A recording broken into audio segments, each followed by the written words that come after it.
सत श्रीकाल दोस्तों, प्रोग्राम अखबारी साथ में बहुत बहुत स्वागत है। अज 17 नवंबर 2020 तो बठिंडे का दादी पोती पार्क दे विच सत्त ते सत्त वाले साथी चिंता चिंतन नालों नाल डेली बहने डेली गल्लां करते हैं। कोशिश यही होंदी है कि यार कोई सार्थक गल की जाए, कोई समाज के हक की गल की जाए, कली अपने बारे ही ना सोचा जाए। जो असी समाज की गल करते हैं तो उस समाज के असी रहने हैं, जे समाज का भला होएगा तो सारिਆਂ का भला होएगा। इस करके रल मिल के सारे जने बैठते हैं, गल्लां चलदियां।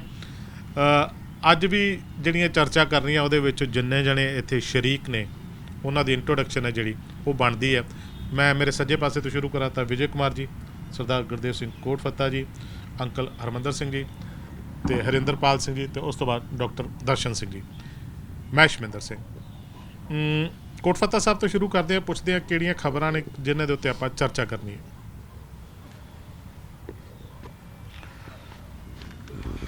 अखबारी साहब के साथी तो ਸਰੋਤਿਆਂ ਨੂੰ प्यार भरी सत श्री अकाल। ਅੱਜ ਸ਼ਮਿੰਦਰ जी ਤੁਸੀਂ बड़ी गल की है भी ਸਾਂਝੀਵਾਲਤਾ जी गल सोचीए तो कोई रौला नहीं इत्थे।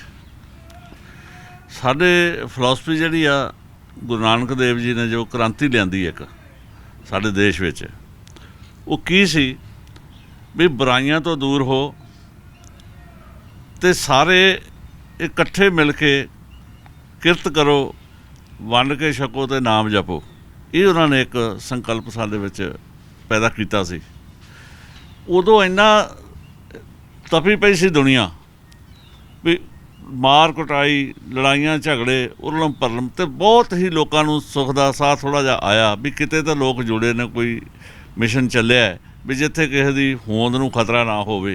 तो बड़ी कोशिश उन्होंने की, पर कुछ उन्होंने जिन्हां ने जिवें अज भी साडे सिख धर्म च भी यही गल आ, जदों उन्हां दी दुकानदारी नूं जिहड़ी चला रखियां ने धार्मिक दे नां ते धर्म दे नां ते, उन्हां नूं जदों कोई खतरा हुंदा ते फिर ओह लोगों को लामबंद करके तो आप दी मतलब चलाउंदे भी तुसीं ऐ लड़ो जी, ऐ करो, लोगों को अगे करते, आप वधिया रहिंदे ने। इस तरह ही उदों दे पंडित जां जिहड़े मूहरे लगे सी स्वर्ण जाति अपने आप नूं उपर घुमाउंदे सीगे भी कोई होर पढ़े ना, कोई साडे मतलब कोई किसी नॉलेज ना होवे, वो थल्ले लाई रखते सी। ये बुढ़ तो यह तुरी आ रही है। सो गुरु नानक देव जी कहते हक पराया नानका उस सूअर उस गाए, गुरपिर हामा ता भरे जे मुरदार न खाए। सो ਜਿਹੜੀਆਂ ਗੱਲਾਂ ਉਹਨਾਂ ਨੇ ਇੰਨੀ ਚੋਟ ਮਾਰੀ ਵੀ ਹੱਕ ਪਰਾਇਆ ਨਾਨਕਾ ਮੁਸਲਮਾਨ ਨੂੰ ਸੂਰ ਦੇ ਖਾਣ ਬਰਾਬਰ ਹੈ ਤੇ ਹਿੰਦੂ ਨੂੰ ਗਊ ਦੇ ਬਰਾਬਰ ਆ। ਪਰ ਇਹ ਬੜਾ ਵਧਿਆ ਫੁੱਲਿਆ ਹੱਕ ਪਰਾਇਆ ਖਾਣ ਦੀ ਗੱਲ ਬੜੀ ਵਧੀ ਫੁੱਲੀ ਆ, ਕਿਉਂਕਿ ਇਹ ਦਿਨੋਂ ਦਿਨ ਵੱਧਦੀ ਜਾ ਰਹੀ ਆ। ਰੌਲਾ ਹੀ ਹੱਕ ਦਾ। ਜਦੋਂ ਕਿਸੇ ਦੀ ਕਿਰਤ ਦੀ ਲੁੱਟ ਹੁੰਦੀ ਆ ਤੇ ਉਹ ਦੁਖੀ ਹੋ ਕੇ ਕਰਦਾ ਕੰਮ ਤੇ ਉਹਨੂੰ ਇਹ ਵਜਾਨਾ ਉਹਨਾਂ ਮਿਲਦਾ ਨਹੀਂ ਤੇ ਉਹਦੇ 'ਚ ਰਿਵੋਲਟ ਪੈਦਾ ਹੁੰਦਾ ਹੈ। ਜਦੋਂ ਉਹ ਰਿਵੋਲਟ ਪੈਦਾ ਹੁੰਦਾ ਫਿਰ ਦੂਜੇ ਜਿਹੜੇ ਸਰਮਾਏਦਾਰ ਨੇ ਉਹਨੂੰ ਕੁੱਟਣ 'ਤੇ ਆਉਂਦੇ ਨੇ, ਉਹਨੂੰ ਖਤਮ ਕਰਨ 'ਤੇ ਆਉਂਦੇ ਨੇ। ਆਹ ਰੌਲਾ ਸਾਰੀ ਦੁਨੀਆ 'ਤੇ, ਹੋਰ ਕੋਈ ਰੌਲਾ ਨਹੀਂ। ਜੇ ਕਹਿੰਦਾ ਵੀ ਜੇ ਅਸੀਂ ਆਪਦੇ ਹੱਕ 'ਤੇ ਖੜੀਏ ਤਾਂ ਰੌਲਾ ਹੀ ਕੋਈ ਨਹੀਂ। ਠੀਕ ਹੈ। ਸੋ ਸਾਰਿਆਂ ਨੂੰ ਮੇਰਾ ਤਾਂ ਅੱਜ ਦਾ ਇਹੀ ਮਤਲਬ ਸੰਦੇਸ਼ ਆ ਵੀ ਸਾਡੇ ਗੁਰੂਆਂ ਦੇ ਕਹਿਆਂ ਉੱਤੇ ਜੇ ਅਸੀਂ ਉਹਨਾਂ ਨੂੰ ਗੁਰੂ ਮੰਨਦੇ ਹਾਂ ਤਾਂ ਉਹਨਾਂ 'ਤੇ ਚੱਲਣਾ ਵੀ ਚਾਹੀਦਾ। ਅਤੇ ਮੈਂ ਇੱਕ ਇਹ ਕਹਿੰਦਾ ਸੀ ਵੀ ਗੁਰੂ ਨਾਨਕ ਦੇਵ ਜੀ ਕੌਣ ਸੀ? ਇਹ ਹੁਣ ਜਾਤਾਂ ਪਾਤਾਂ 'ਚ ਧਰਮਾਂ 'ਚ ਪਏ ਨੇ। ਉਹ ਤਾਂ ਖੱਤਰੀ ਸੀਗਾ। ਖੱਤਰੀ 'ਚੋਂ ਆਇਆ, ਉਹਨੇ ਇੱਕ ਖੱਤਰੀ ਦੇ ਪਰਿਵਾਰ ਦੇ ਵਿੱਚੋਂ ਇੱਕ ਵੱਖਰੀ ਗੱਲ ਚਲਾਈ ਵੀ ਸਾਰੇ ਤੁਸੀਂ, ਹੋ ਸਕਦਾ ਮਹਿਤਾ ਕਾਲੂ ਦਾ ਕੰਮ ਵੀ ਨਾ ਪਸੰਦ ਕਰਦਾ ਹੋਵੇ, ਉਹ ਵੀ ਮਤਲਬ ਮਹਿਤਾ ਕਾਲੂ ਵੀ ਪਟਵਾਰੀ ਸੀਗਾ, ਉਹ ਲੋਕਾਂ ਨਾਲ ਜ਼ਬਰਦਸਤੀ ਕਰਦਾ ਹੋਵੇ ਅਤੇ ਉਹਦੇ 'ਚ ਗੈਰਤ ਜਾਗੀ। ਮਹਾਤਮਾ ਬੁੱਧ ਵੀ ਐਵੇਂ ਸੀਗਾ ਬਣਿਆ। ਇਸੇ ਤਰ੍ਹਾਂ ਜਿਹੜੇ ਚੰਗੇ ਘਰਾਣਿਆਂ ਵਿੱਚੋਂ ਮਤਲਬ ਅਮੀਰ ਘਰਾਣਿਆਂ ਵਿੱਚੋਂ ਜਿਹੜੇ ਇਸ ਤਰ੍ਹਾਂ ਬਾਗੀ ਹੋ ਕੇ ਨਿਕਲਦੇ ਨੇ, ਉਹ ਦੁਨੀਆ ਵਾਸਤੇ ਕੁਛ ਕਰਨਾ ਚਾਹੁੰਦੇ ਨੇ। ਅਤੇ ਮੈਂ ਤਾਂ ਇਹ ਕਹਿੰਦਾ ਵੀ ਆਪਾਂ ਆਪਦਾ ਨਿੱਜੀ ਹਿੱਤ ਛੱਡ ਕੇ ਲੋਕਾਂ ਵਾਸਤੇ ਚੰਗੀ ਸੋਚ ਅਪਣਾਈਏ ਅਤੇ ਸਾਰੇ ਹੀ ਸੁੱਖ ਦੀ ਇੱਥੇ ਨੀਂਦ ਸੌਣ, ਸੁੱਖ ਦਾ ਜੀਵਨ ਮਾਣਨ। ਧੰਨਵਾਦ ਜੀ। ਬਿਲਕੁਲ। ਸਰਦਾਰ ਗੁਰਦੇਵ ਸਿੰਘ ਕੋਟਫੱਤਾ ਜੀ ਨੇ ਇੱਕ ਗੱਲ ਕੀਤੀ ਵੀ ਗੁਰੂ ਨਾਨਕ ਸਾਹਿਬ ਨੇ, ਹੁਣ ਜੇ ਗੁਰੂ ਨਾਨਕ ਸਾਹਿਬ ਦੀ ਗੱਲ ਕਰੀਏ ਤਾਂ ਉਹਨਾਂ ਦਾ ਤਾਂ ਤੁਸੀਂ ਇਹ ਦੇਖੋ ਕਿ ਉਹਨਾਂ ਨੂੰ ਤਾਂ ਵੰਜ ਕਰਨ ਲਈ 20 ਰੁਪਏ ਦਿੱਤੇ ਗਏ ਸੀ ਵੀ ਜਾਓ ਬੇਟਾ ਜੀ ਤੁਸੀਂ ਵਪਾਰ ਕਰ ਆਓ। ਕੀ ਵਪਾਰ ਕੀਤਾ ਉਹਨਾਂ ਦੇ? ਕਿ ਜਿਹੜਾ ਵਪਾਰ ਉਹਨਾਂ ਨੇ ਕੀਤਾ, ਅਸੀਂ ਜਿਹੜੇ ਆਪਣੇ ਆਪ ਨੂੰ ਸਿੱਖ ਕਹਾਉਂਦੇ ਆ ਜਾਂ ਖਾਲਿਸ ਕਹਾਉਂਦੇ ਅਸੀਂ ਉਹ ਵਣਜ ਕਰ ਰਹੇ ਹਾਂ? ਨਹੀਂ ਕਰਦੇ ਮੇਰੇ ਵੀਰ, ਗੱਲਾਂ ਹੀ ਨੇ।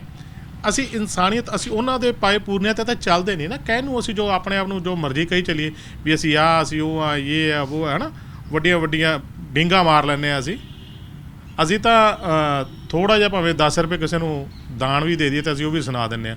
ਅਸੀਂ ਦੇਖਦੇ ਹਾਂ ਧਾਰਮਿਕ ਸਥਾਨਾਂ 'ਤੇ ਜਾ ਕੇ ਉਹ ਸਪੈਸ਼ਲ ਜੇ ਕੋਈ 500 ਰੁਪਏ ਦਾ ਵੀ ਦਾਨ ਕੀਤਾ ਹੁੰਦਾ ਨਾ ਤਾਂ ਲਿਖਿਆ ਹੁੰਦਾ ਉੱਥੇ ਸੰਗਮਰਮਰ ਦਾ, ਉਹਨੇ ਦੇ ਸੰਗਮਰਮਰ ਆ ਜਾਂਦਾ ਅਤੇ ਉਹਦੇ 'ਤੇ ਲਿਖਿਆ ਹੁੰਦਾ ਵੀ 500 ਰੁਪਇਆ ਇਹਨੇ ਦਾਨ ਕੀਤਾ।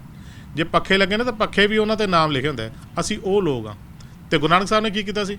ਉਹ 20 ਰੁਪਏ ਦਾ ਕਿਹਨਾਂ ਨੂੰ ਲੰਗਰ ਖਵਾਤਾ ਸੀ? ਉਹ ਅੱਜ ਤੱਕ ਚੱਲੀ ਜਾਂਦਾ। ਕਿਹੜੀਆਂ ਅਸੀਂ ਗੱਲਾਂ ਕਰਦੇ ਮੇਰੇ ਵੀਰ? ਡਾਕਟਰ ਦਰਸ਼ਨ ਸਿੰਘ।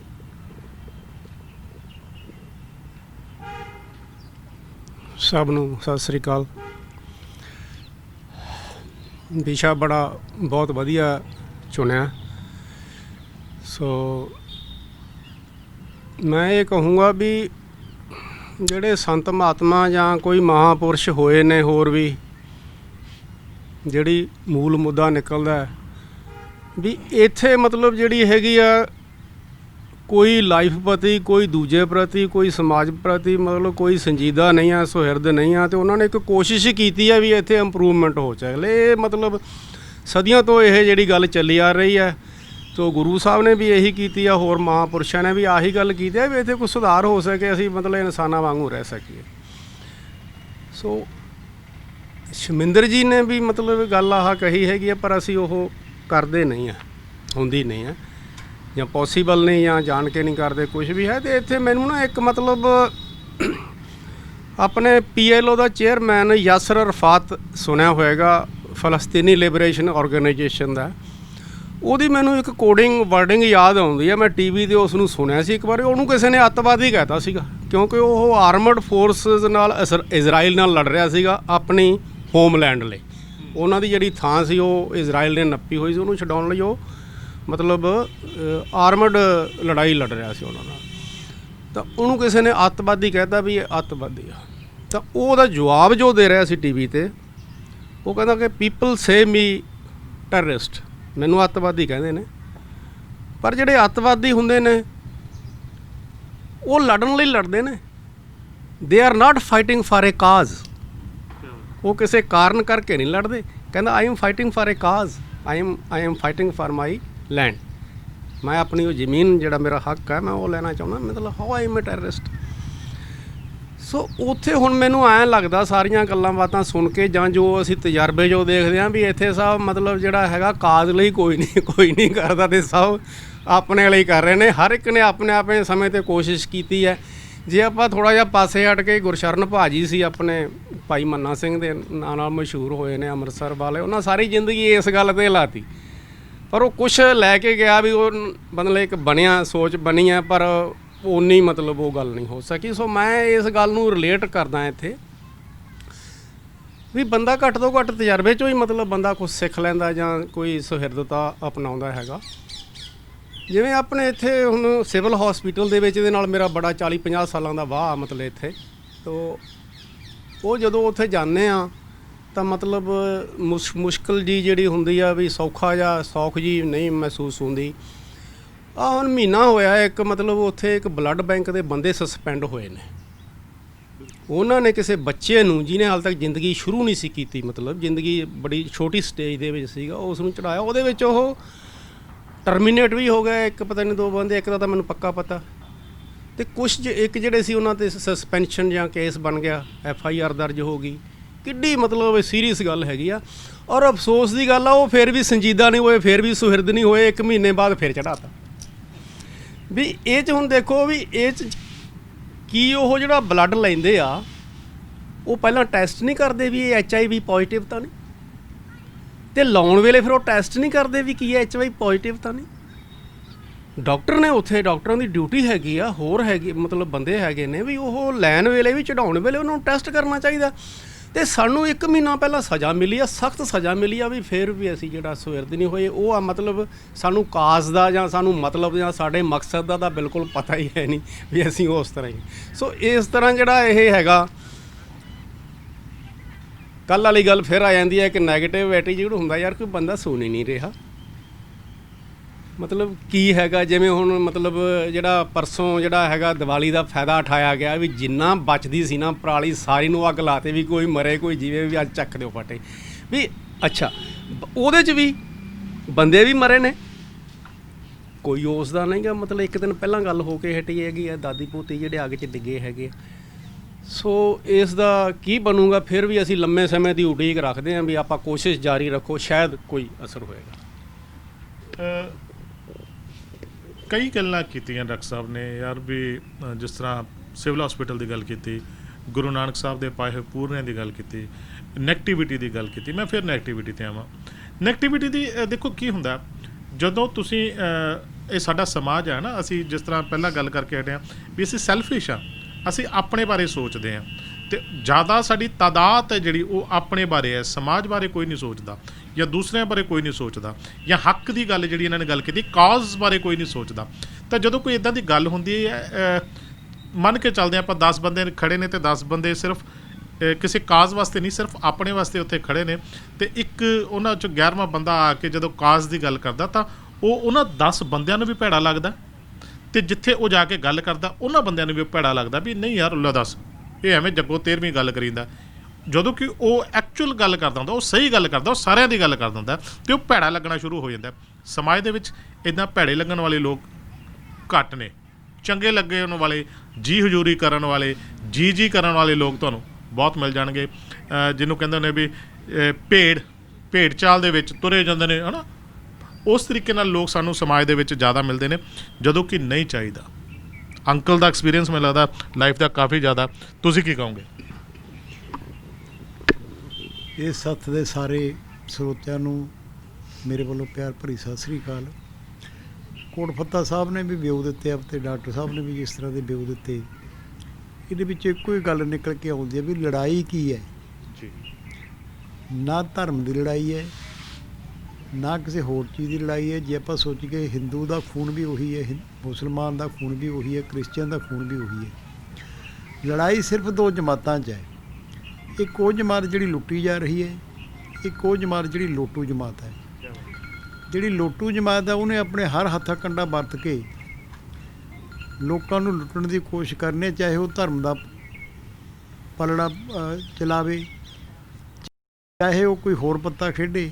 ਉਸ ਤਰ੍ਹਾਂ ਦੇ ਪੱਤਾ ਖੇਡ ਕੇ ਹੀ ਉਸਨੇ ਲੁੱਟਣ ਦਾ ਆਸਾਰ ਬਣਾਉਣਾ ਹੈਗਾ। ਅੱਜ ਦੇ ਜਿਹੜੇ ਮੌਜੂਦਾ ਹਾਲਾਤ ਨੇ ਜਾਂ ਅੱਜ ਤੱਕ ਜੋ ਹਾਲਾਤ ਰਹੇ ਨੇ ਦੁਨੀਆ ਦੇ ਉੱਤੇ, ਸਿਰਫ ਦੋ ਹੀ ਜਮਾਤਾਂ ਦੀ ਲੜਾਈ ਹੁੰਦੀ ਆਈ ਹੈ। ਤੁਸੀਂ ਦੇਖੋ ਪਹਿਲਾਂ ਰਾਜੇ ਮਹਾਰਾਜੇ ਸੀ ਜਿਹੜੇ ਉਹ ਵੀ ਇਹੀ ਕੰਮ ਕਰਦੇ ਸੀ ਕਿ ਜ਼ਬਰ ਨਾਲ ਧੱਕੇ ਨਾਲ ਕਬਜ਼ੇ ਕਰਦੇ ਸੀ ਜਾਂ ਹੋਰ ਕੋਈ ਕਰਦੇ ਸੀ।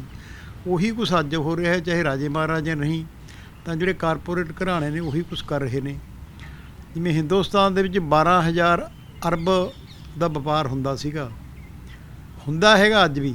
ਇਹ ਕਾਰਪੋਰੇਟ ਘਰਾਣਿਆਂ ਨੇ ਉਸ 'ਤੇ ਕਬਜ਼ਾ ਕਰਨ ਵਾਸਤੇ ਇੱਕ ਨਵੀਂ ਸਟ੍ਰੈਟੇਜੀ ਲਿਖੀ, ਨਵਾਂ ਬੰਦਾ ਲਿਆਂਦਾ ਜਿਹੜਾ ਇਹਨਾਂ ਦੇ ਮੁਤਾਬਕ ਹੀ ਢਲੇ। ਜਿਵੇਂ ਮੋਦੀ ਨੂੰ ਲਿਆਂਦਾ, ਮੋਦੀ ਨੂੰ ਉਸ ਸਿਸਟਮ ਨੇ ਚਲਾਇਆ। ਅੱਜ ਜਿਹੜਾ ਮੌਜੂਦਾ ਸੰਘਰਸ਼ ਚੱਲ ਰਿਹਾ ਜਾਂ ਪੰਜਾਬ ਦੇ ਹਾਲਾਤ ਬਣੇ ਹੋਏ ਨੇ ਜਾਂ ਸਾਰੇ ਹਿੰਦੁਸਤਾਨ ਦੇ ਹਾਲਾਤ ਬਣੇ ਹੋਏ ਨੇ, ਉਹਦਾ ਮੁੱਖ ਕਾਰਨ ਇਹੋ ਹੀ ਹੈ ਕਿਉਂਕਿ ਉਸ ਜਮਾਤ ਦਾ ਹਿੱਤ ਜਿੰਨਾ ਚਿਰ ਪੂਰਾ ਨਹੀਂ ਹੁੰਦਾ ਉਹਨਾਂ ਨੇ ਹਰ ਪ੍ਰੋਪੇਗੈਂਡਾ, ਹਰ ਹੱਥ ਕੰਡਾ ਵਰਤਣਾ।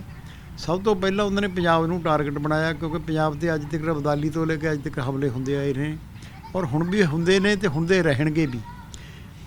ਇੱਥੇ ਕੋਈ ਪੰਜਾਬੀ ਸੂਬੇ ਦੀ ਜਾਂ ਖਾਲਿਸਤਾਨ ਦੀ ਜਾਂ ਹੋਰ ਦੀ ਕੋਈ ਗੱਲ ਨਹੀਂ, ਗੱਲ ਰੌਲਾ ਇੱਕੋ ਹੀ ਆ ਕੇ ਆਉਂਦਾ ਹੈ ਵੀ ਜਿਹੜੇ ਜਮਾਤਾਂ ਇੱਥੇ ਥੋੜ੍ਹਾ ਜਿਹਾ ਲੋਕ ਰੋਟੀ ਖਾਂਦੇ ਨੇ, ਇਹਨਾਂ ਨੂੰ ਪੈਂਦੇ ਨੇ ਉਹ ਵੀ ਸਭ ਤੋਂ ਪਹਿਲਾਂ ਜੇ ਆਪਾਂ ਇਹਨਾਂ ਨੂੰ ਢਾਲ ਗਏ ਤਾਂ ਆਪਾਂ ਬਾਕੀ ਸਾਰੇ ਹਿੰਦੁਸਤਾਨ ਨੂੰ ਆਪਾਂ ਦਬਾ ਸਕਾਂਗੇ।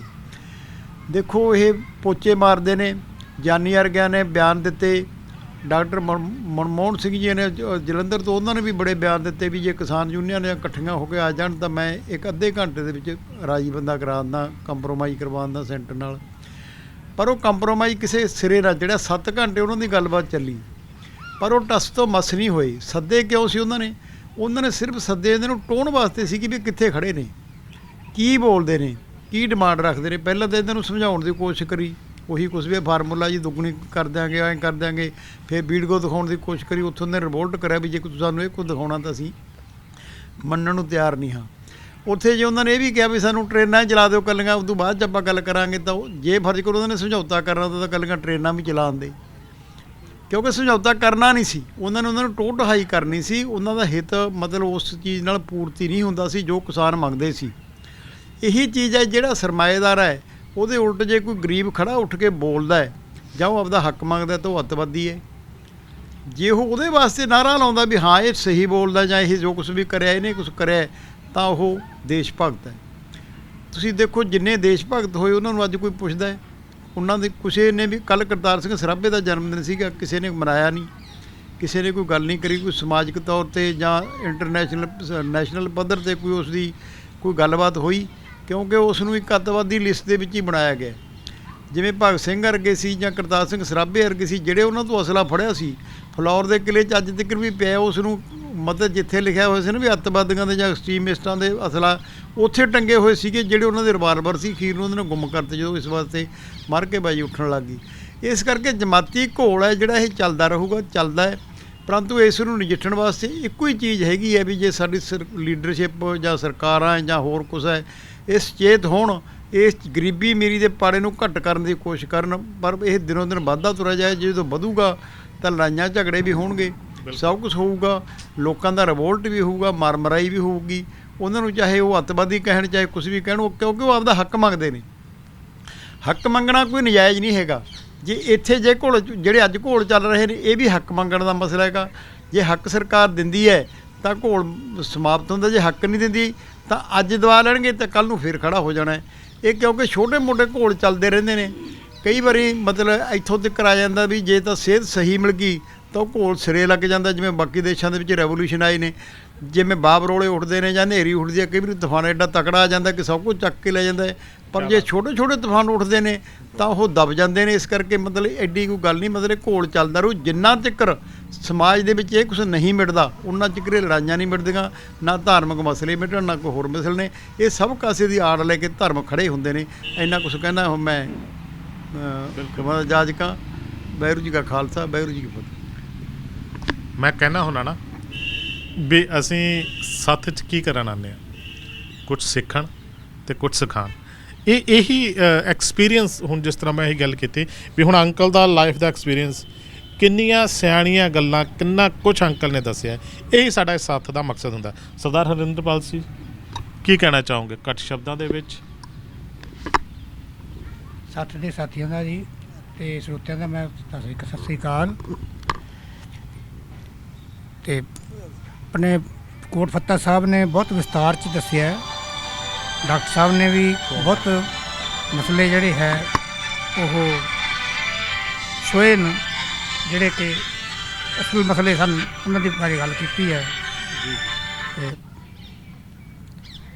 ਇਹਦੇ 'ਚ ਇਹ ਹੋਣਾ ਵੀ ਜਿਹੜੀਆਂ ਗੱਲਾਂ ਇਹਨਾਂ ਨੇ ਕਹੀਆਂ ਹੈ ਉਹ ਬਿਲਕੁਲ ਵਾਜਬ ਨੇ, ਉਹ ਸਾਰੀਆਂ ਹੀ ਉਵੇਂ ਨੇ।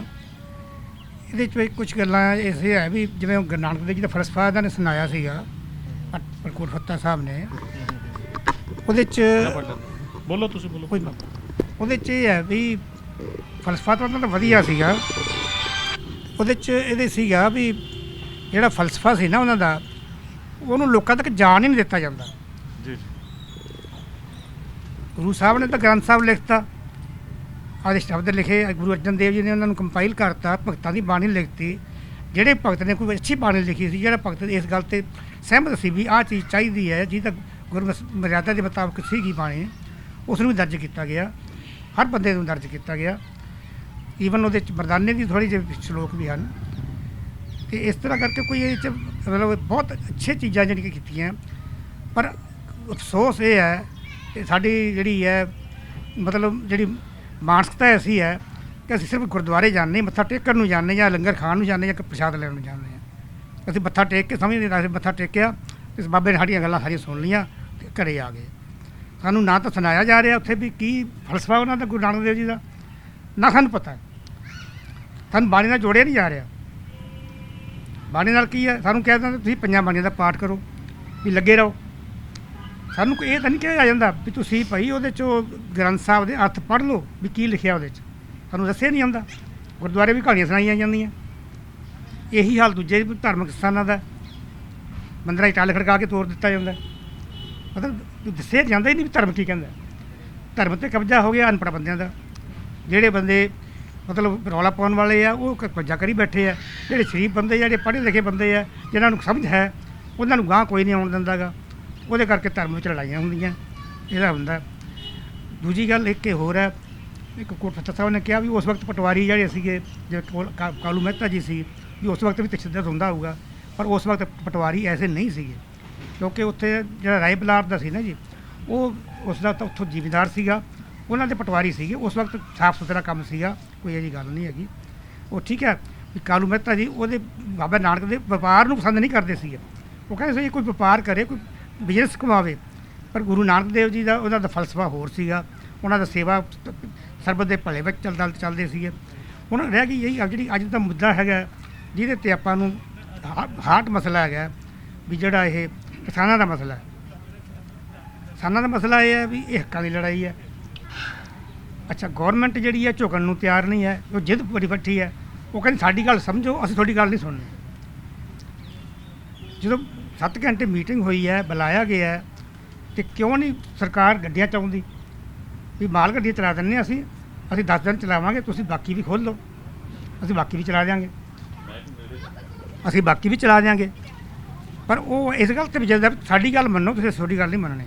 ਦੈਟ ਮੀਨਸ ਕਿ ਉਹ ਚਾਹੁੰਦੇ ਆ ਵੀ ਜਿਹੜਾ ਇੱਥੇ ਪੂੰਜੀਪਤੀ ਹੈ ਉਹ ਕਬਜ਼ਾ ਕਰਨ, ਜਿਹੜਾ ਕਿ ਇਹ ਲੋਕਾਂ ਨੂੰ ਮਨਜ਼ੂਰ ਨਹੀਂ ਹੈਗਾ।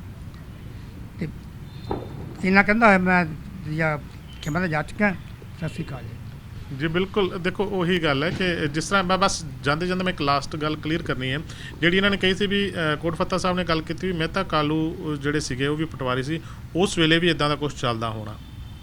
ਮਕਸਦ ਇਹ ਨਹੀਂ ਸੀ, ਮਕਸਦ ਸੋਚ ਦੀ ਗੱਲ ਕੀਤੀ ਸੀਗੀ, ਮੈਨੂੰ ਜਿੱਥੋਂ ਤੱਕ ਲੱਗਦਾ। ਬਾਕੀ ਉਹੀ ਗੱਲ ਹੈ ਵੀ ਹਮੇਸ਼ਾ ਸੋਚ ਸਾਰਿਆਂ ਦੀ ਵੱਖੋ ਵੱਖਰੀ ਹੈ, ਐਕਸਪੀਰੀਅੰਸਿਸ ਸਾਰਿਆਂ ਦੇ ਵੱਖੋ ਵੱਖਰੇ ਨੇ, ਅਤੇ ਉਹਨਾਂ ਐਕਸਪੀਰੀਅੰਸਿਸ ਤੋਂ ਆਪਾਂ ਕਾਫੀ ਕੁਝ ਸਿੱਖਣਾ। ਕੁਲਦੀਪ ਜੀ ਥੋੜ੍ਹਾ ਲੇਟ ਹੋ ਗਏ ਨੇ, ਸਮੇਂ ਦੀ ਜਿਹੜੀ ਥੋੜ੍ਹੀ ਜਿਹੀ ਕਿੱਲਤ ਹੋਣ ਕਾਰਨ ਅੱਜ ਲਈ ਦਿਓ ਇਜਾਜ਼ਤ। ਬਹੁਤ ਬਹੁਤ ਧੰਨਵਾਦ।